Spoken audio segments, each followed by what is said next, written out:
All right, you ready to do this?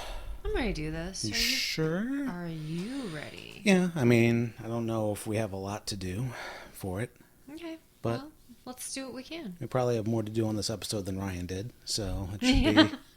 should be good. It's the Watchers on the Couch.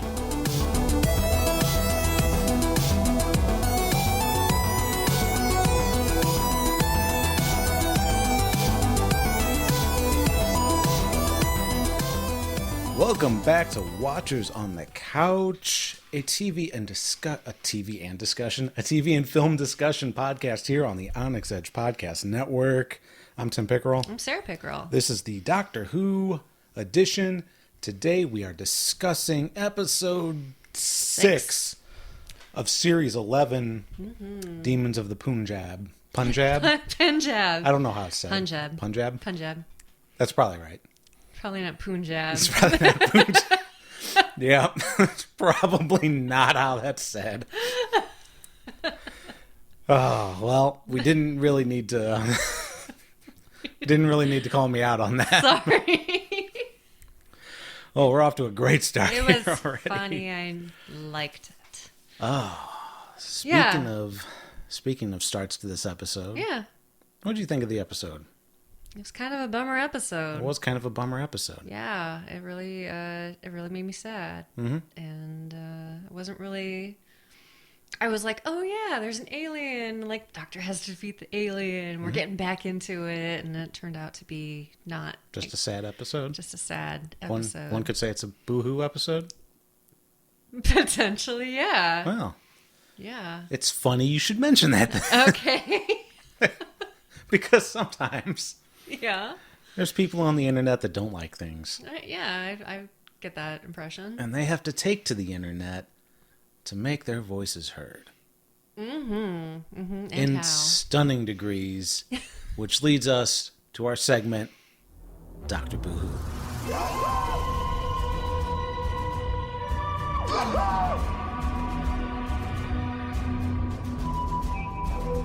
Okay, Dr. Boo-hoo, as always, is a collection of one-star reviews from IMDb chosen by me. Mm-hmm. Last week, we also introduced Dr. Woohoo, but we don't have a Dr. Woohoo for this week. There was nothing... Wow, nothing woohoo about it, huh? There was nothing particularly clever in the comments this week that I thought was worth calling out. This episode, much higher rated than the last couple. Oh my goodness. We're back in the 7s, Yeah. which is good. Can I tell you something that I just realized? Because I've never really been to IMDb to look at the testimonials before. Not the testimonials, the reviews before. I would love for you to... I didn't know that they had 10-star options. I thought it was 1 out of 5, not 1 out of 10. Where did you think the 7s were coming from? I thought it was just an average. Like 5 being 100 and, I thought it was just an average. I don't know. Wait, you had 7-star reviews? When we started this, I had a whole discussion about how there was never... How no Doctor Who episodes were in the 5 stars before. Oh my gosh. And that's the 6s were the lowest episodes. Just assumed it was collective average. How do you have an average of a 6 out of a 1 out of 5? 1 out of 5 being 100%. Okay. Sorry. So you thought 6 was 6 out of 100? No, 6 was like 60%. That's what I equated it to. Who taught you math? What the hell? Okay, well. All right, moving on. Moving on. Sorry. We are back into the 7s. This was a very... I actually took some time to read the other starred reviews of various stars from 2 and up. Mm-hmm. Basically, everybody had the same things to say from 1 through 7. Okay. It wasn't until we got to 8 where people were actually saying positive things about the episode. Oh, wow. Okay. But, it is what it is. Most people don't take to the internet to offer a review unless it's their hobby, or they just really like to shit on things, or really like to shit on people who shit on things. Wow. Okay. So we're going to jump right into the first Dr. Boo-hoo. 1 out of 10 stars. Science Fiction Afterthought by Handel, 1973. All right. Seems the latest series of Doctor Who is losing the ability to give us great science fiction as it has in the past several years. This episode being the worst so far. It seemed that the story was just a period drama, and upon realizing this and the show's history, a science fiction element was thrown in the mix as merely an irrelevant and insignificant afterthought. The aliens within this episode had no input to the story and seem added purely because of it being a Doctor Who episode. The new writers apparently are incapable of writing science fiction-based stories. They'd be better off writing period dramas and political dramas. Nothing more than rehash episodes of Quantum Leap and Timeless. Okay. Any thoughts on that? Handel 1973? I don't know what to say. I just think that that's just people not liking the show, and they're entitled to that opinion. And they put it online for everyone else to read it. Hey, and we put the show online for everybody else to listen to it. Yeah. 1 out of 10 stars. 1 out of 10, you say? Yes. Okay. Pointless is the subject line from The Wrong Spock 13. Nope, sorry, 13 was the date. It's just the wrong spot. When you copy and paste, it's a... Yeah, it's a crapshoot for sure. Warning, spoilers. That's from IMDb. It just puts that in. Right. This episode didn't need the Doctor. History was unchanged, and she most definitely intervened in a companion's timeline. Taken as not an episode of Doctor Who, it was lovely, like a Hallmark movie. Oh, wow. Really? Yes. It was not like a Hallmark movie. I don't know where this guy is getting his information. And you know your Hallmark movies. I do. Especially your Christmas Hallmark movies. Heck yeah. Those are the only Hallmark movies I watch, are the Christmas Oh, ones. so you don't know. You haven't seen the Hallmark science fiction movies. I didn't know that there were Hallmark science fiction movies. Apparently we watched one. Okay. Excuse me. That's 2. Number 3, returning guest. Who? It's not Ancient Christmas Church. Don't get excited or too excited. Okay. They still haven't written anything since the Rosa episode. All right. 1 out of 10 stars. Butchers and Con Artists by Fabrizio Ancini. Okay. Flabbergasted. Less to say every week. Terrible. Oh. Giving up on the show now. Never thought these words, thisy words would come from me. Few episodes left with no chance of redemption. I am 40 years old and have always loved Doctor Who and have seen every episode available. R.I.P. my beloved show. Past Doctor novels and Big Finish is now my new Who. Wow. Okay. You know, these Doctor Boohoo segments are really getting me kind of down.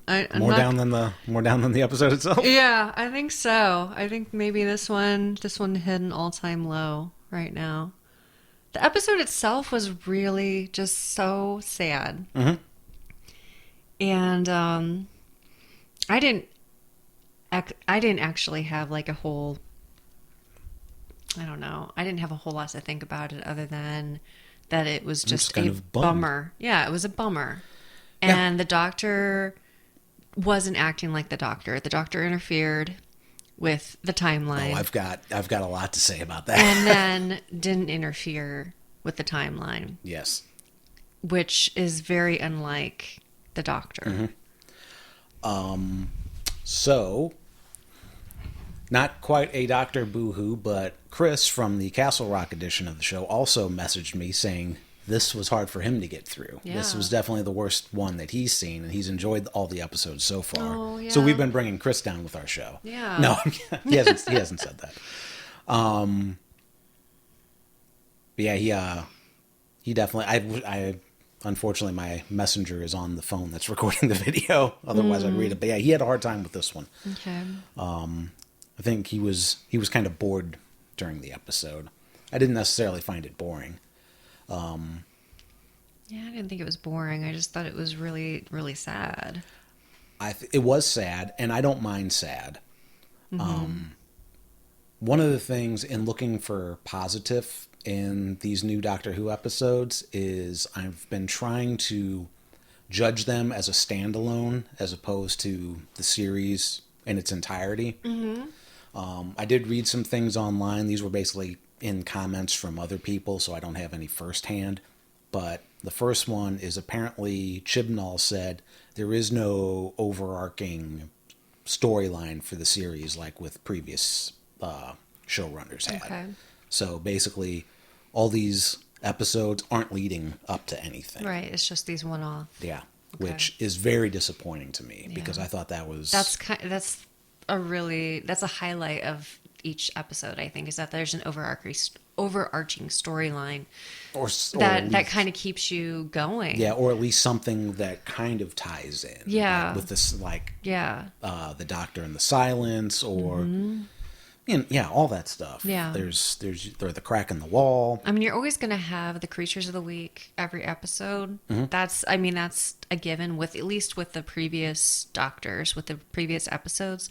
But yeah, that overarching storyline of something's going to happen at the beginning and the end, and they're going to tie it in the middle a little bit. You're going to see a little bit of it coming through. It doesn't have to be a huge part of every single episode, but just something that gets you to that final finale. Right, absolutely. The other thing that I heard is the writer for this episode. I don't have his name in the notes, but he is believe he's Indian. And for writing this episode, his goal was always to talk about the partition. And then he even admitted he had to try to find a way to add a creature in to make it Doctor Who-y. Okay. Essentially, I'm paraphrasing quite a bit, and I heard that secondhand. I didn't read the actual interview. But so yeah, some of what people are saying online, like the science fiction being an afterthought, at least in the case of this writer, is true.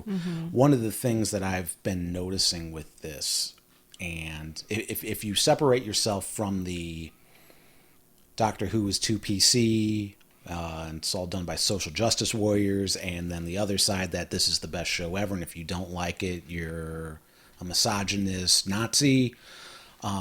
If you just judge it going by the quality of previous Doctor Who storylines, I find it hard to believe that anybody who says that this season is as good as previous seasons is doing so in good faith. I also don't think that the writers that they've been getting for this are actual fans of Doctor Who. I think in the case of this series, they've gotten a bunch, they have a bunch of new writers, and I think they think that Doctor Who's a popular show. It's going to look good if I can say that I wrote for Doctor Who. Whereas before you'd have writers like, Stephen Moffat, who did great work, and then he ended up becoming the showrunner. Neil Gaiman wrote for Doctor Who. And these were people that were great episodes too. They truly enjoyed Doctor Who. Yeah. And I think a lot of where the magic is missing from this season is because these aren't people that really want to be writing Doctor Who. In my opinion, I could be wrong. Yeah. I'm probably wrong, but I still think they need to up their writing game. I did not think the writing for this episode was bad. Okay. I think if we were judging this on an individual episode, let's take away all the negatives that we've had about this season so far. Yeah. There's one major issue that I have with it, but if we took it on its own, where we have a kind of a sad ending, or a very sad ending, and then we also have the creature of the week, the aliens, not actually being the villains. Right. I think all of that is really powerful if it was on its own in a different season. I think this would have been considered one of the better episodes, except for one real big problem that I have with it. But because none of the episodes have been lighthearted in this, like almost all of them, except the running through the desert, has some element of tragedy in it. Yeah. Yeah. And or a lesson. Yeah. I mean, I don't have a problem with lessons. Like almost every, like people who say that shows they should just be entertainment and they shouldn't have morals and that's whatever. Not true. That's I don't know what shows you guys have been watching, Yeah. but that's never been this show. Right. But what was I going to say? So yeah, if we took all that away, like the fact that there's very little humor in it, and I get that it's not supposed to, like, especially this episode's not supposed to be yucky, but there's a lightheartedness and an adventureness to Doctor Who that I definitely think's been lacking this season. But if we took that all away and we had a normal season and this was smack dab in the middle, this would probably be considered a really good episode. Yeah. In my opinion. With one exception. What is that exception? When the Doctor regenerates, there's always some kind of personality change, but at the core it's still the same being. Sure. Like, Matt Smith was very kind of emotional and what have you, and like in touch with his feelings-ish. Okay. Capaldi less so. He didn't really relate to people that well, except for the people close to him. He was a little more emotionally standoffish, but at the same time, I will look after these people. Yeah. I have a duty of care. Sure.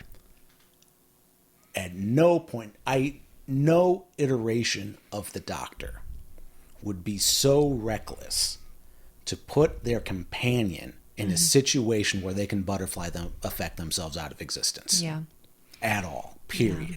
You can flame me all you want. No way would that ever happen.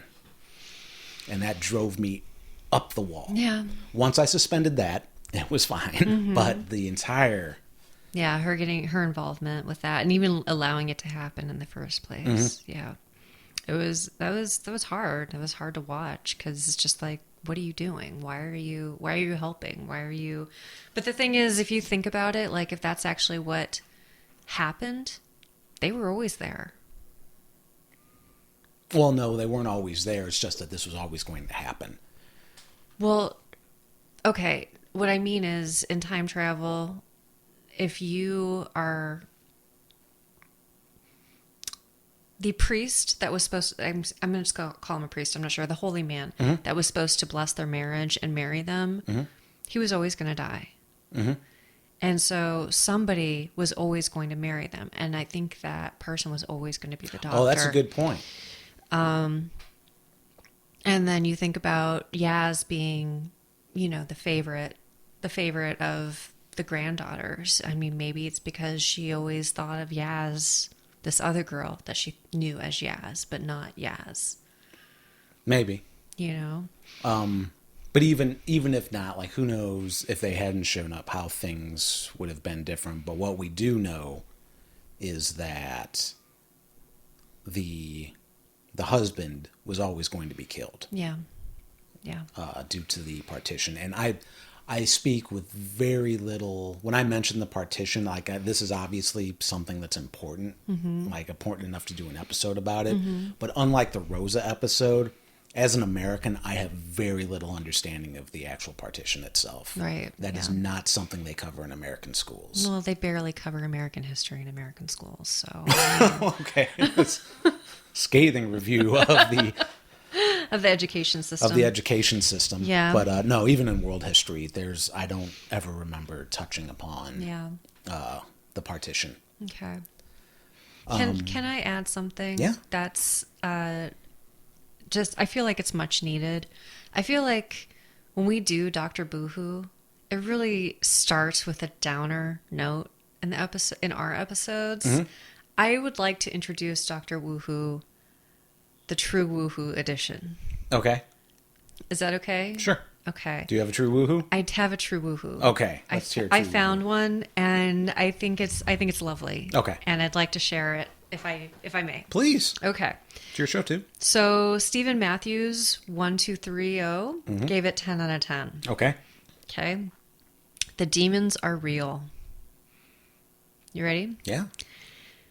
Secrets can be sad. This is the case here. Yaz wants to know the secret of her grandma's watch, which she finds out at her own cost. The story is both educational and emotional, with fantastic acting and a nice twist. Which I got, but wish I had not, because it made me realize how demons can be created by borders and religion. I was in tears in the end. Okay. So I think, I mean, like, it's a very touching take on this particular episode. Yeah. You know?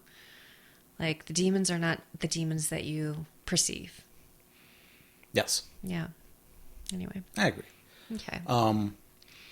I did like the aliens, or the quote unquote demons, for this episode. I thought I thought space assassins was a little much. Right, yeah. So when it turned out that they weren't space assassins, that was pretty cool, and it was something that I kind of wish they were able to. If this was a Stephen Moffat era one, I would have liked them to put that into a two-parter. Yeah. But that definitely didn't need to happen for this one, just to delay that a little bit. Kind of like how in the last season of Capaldi we had the monks, Yeah. and that were supposedly somewhat benevolent, and then even though they always look creepy, Yeah. but like you don't find out till close to the end that they're truly not benevolent. Yeah. But yeah, I mean, we could totally judge the book by the cover there. Yeah. But so this would be the parallel to that. So I kind of would have liked to have seen more of them, even if it's just like in a cameo like thing, like maybe when it's the Doctor's time to regenerate again, that they kind of show up, That would like be kind of like the interesting. Ood did with David Tennant's Doctor. Yeah. But that's probably well off. We're probably not going to get a regeneration anytime soon. Yeah. Yeah, there's my biggest issue is the fact that they should in theory, the writer had a story to tell. Right. He wanted to tell this partition story, and they had to fit that into work. So they had to make the Doctor not the Doctor for this. Yeah. And also in the creation of telling this story, they made an episode that didn't need the Doctor, and didn't really have any consequence, I guess. Okay. Is the word that I'm looking for. Yeah. Although it did give character development to Yaz and probably Graham. Yeah. And Ryan was just kind of in a corner. He was just there. It was weird. His character being in this episode, I know that they can't just split them up, but it was very bizarre. His lack of involvement in everything that happened. One of the other weird things I'm noticing about this season, they don't change their clothes to fit the time period. And they always did that before. Oh, really? Yeah. Okay. Yeah. I guess that makes sense. I don't know if did their clothes make them stand out as they are currently? Definitely the Doctor's does, because it's very, like, out there. Yeah, I guess maybe not for the Rosa Parks episode too much. Yeah. Yeah, I guess they haven't really gone that far in the past. Yeah, I mean, jeans existed by then. Yeah. So, okay, yeah, maybe. Yeah. Maybe. The only thing I thought of was Yaz's wearing pants, and then maybe that wasn't really something that was smiled, maybe that was frowned upon. Yeah, I don't know. But okay, well, that's all I got for that. I don't have a lot for this episode. Yeah, well, there really wasn't a whole lot to discuss. It was a story, and it was done again. Graham, great. Daz was good. I thought the acting in this was pretty good. Yeah. I could do with a little less sonic screwdrivering of things. Like they've really turned it up to 11 for this season. What, because she used it to untie a knot? There's that. And then the way she uses it, I find annoying. Oh, that she uses it as a device to find information about things? Is that what you mean? No, I mean, she gets a weird look on her. She kind of like does a... And then like brings her arm over the top. It's very overly dramatic. I like it, though. Okay. I really find that really charming. I think it's funny. Okay. Yeah. But yeah, I could see why you would find that annoying. You can see why I'd find it annoying in particular? Yeah, because it's just it is over the top. Yeah. You like subtlety. I do like subtlety. Yeah. There's nothing wrong with that. Oh well. Next week we're dealing with the biggest space Walmart. It seems like so. Probably something anti-capitalist. Come next on! Week. Wow! All right. Yeah. You think I'm wrong? No, I think you're probably right. I just think it's funny that you're just calling it. Well, I mean, they're making it pretty easy to call. Yeah. They are not being subtle. No. So, yeah, short episode this week. There wasn't much in Doctor Who news. It was mainly a lot of the things that came across the old feed were people complaining about the no Christmas special. Yeah. Yep. That was the big thing, Christmas being canceled. Christmas is canceled, but the New Year's coming. Yep. So... You know what else is coming? I don't know. Winter. Winter's already here. Well, that's true. We're in the midst of a snowstorm, but since this is Watchers on the Couch. Yes. Oh, yes. Winter is coming. Game of Thrones comes back in April. Yeah. So. Ugh, can't wait. Very cool. 5 months away. Yep. We didn't do a sponsor break because this wasn't a very long episode, but we are sponsored by ourselves. In particular, Watchers at the Movies, the November edition, where we will be covering Fantastic Beasts 2, Electric Boogaloo, was it Crimes of Grindelwald? Yes. That comes out Friday. I don't know when we're going to see it. We need to see it soon. Yeah.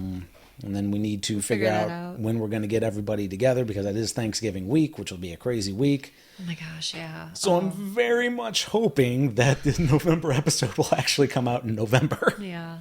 We'll figure it out. We'll make it happen. We'll make it happen. We'll make something happen. If it's December 1st, I'm still going to call it the November episode, but we'll just be belated. Maybe we can go Friday and get people together. We just need to make plans to do it. We don't necessarily need to get everybody together to see it. We just need to get everybody together to record. Okay, well, that then. Because I like the Venom episode. I don't want to record right after because we don't have enough time to process our thoughts. Okay. But yeah, that will be coming. I will have a date when I have a date. Okay. So thank you for listening. Remember, you can leave us a voicemail at watchersonthecouch.com about your thoughts on this show, the episode of Doctor Who, and we'll try to get those on the air. If you send them in, leave us a rating and review on Podchaser if you're into that sort of thing too, because that's fun. That's all I got. You got anything else? You don't have anything else. No, I guess I don't have anything else. Wow. No, I don't. You're right. Yeah. You want to make something up? No, just the way you said it. You were about to say you don't have anything else. I saw the way your mouth was going to move. You were like, I don't. I do have something else. Donut trucks. Can I spoiler alert? Spoiler alert. What are you going to spoil alert? I want to talk about a particular actor that's going to be on an upcoming episode of Doctor Who. Yes, you can do that. Okay. So, season finale, Doctor Who. Yes. It's already been spoiled. Mark Addy from Game of Thrones is going to be on Doctor Who. It's Robert Baratheon? Correct. Cool. Yep. Oh, I hope he gets killed by a boar. Space boar. Space boar, yes. The show was a space boar. Yes. I didn't say that was mean. No, this was a goodish episode. Okay. I give this a solid 6. That's a D. Solid 4. Solid. I'll give it a C plus. Okay. I could have just a straight C. I'm giving it a C plus because I'm envisioning it in a better overall season than the one it's in right now. Okay. All right.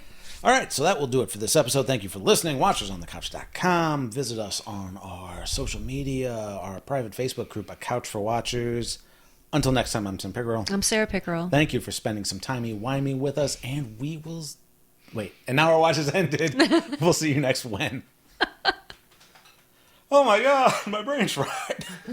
It's been a long day. It's been a long week. 2 weeks. It's been 2 weeks since blah, blah, blah. Thanks for listening to Watchers on the Couch. If you've enjoyed this episode, we hope very much that you'll consider sharing it with a friend or two that might also enjoy it.